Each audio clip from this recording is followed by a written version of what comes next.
I'm Trace Gallagher in for Shepard Smith. This is Studio B. Time now for the top of the news. And there is breaking news now in Egypt. State-run Nile TV is reporting that witnesses say masked men set fire to the headquarters of the Muslim Brotherhood in eastern Egypt. The controversial President Morsi was a leader of that group before he officially resigned after winning the presidential election. 2 weeks ago, Egypt's new president essentially made himself a dictator, giving himself absolute power, and tensions have been on the rise ever since. And just hours ago, President Morsi asking protesters outside his palace to, quote, cool it and give a chance to new talks aimed at stemming backlash over his controversial power grab. But so far, the president's call for calm has gone nowhere.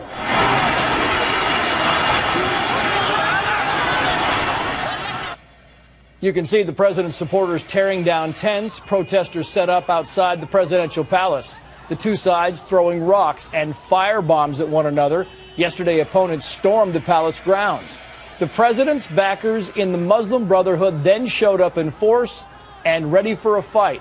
This all began when Egypt's new president essentially made himself a dictator. The pro-democracy protesters are demanding he give up those near absolute powers. Steve Harrigan with the news. He's live for us in Cairo. And Steve, these are really some of the biggest crowds we have seen yet. Some of the largest crowds and also some of the most violent. Things have calmed down in the last hour or two just after 10 p.m. here in Egypt, but really some of the worst clashes we've seen in 2 weeks of protests here. It wasn't police versus the protesters, but really civilian on civilian. Members of the Muslim Brotherhood who support President Morsi versus those who want to drive him from office. And all of this conflict happening right outside the presidential palace. It began with pushing, then sticks and rocks, then Molotov cocktails, then shots fired. Some of the worst and angriest demonstrations we've seen, showing just how bitterly this country right now is divided, Trace. Steve, what do we know about what's behind this latest round of violence? Well, for the first 2 weeks of the protest, the anti-Morsi demonstrators met here in Tahrir Square. When their numbers began to dwindle yesterday, they decided to march on the presidential palace.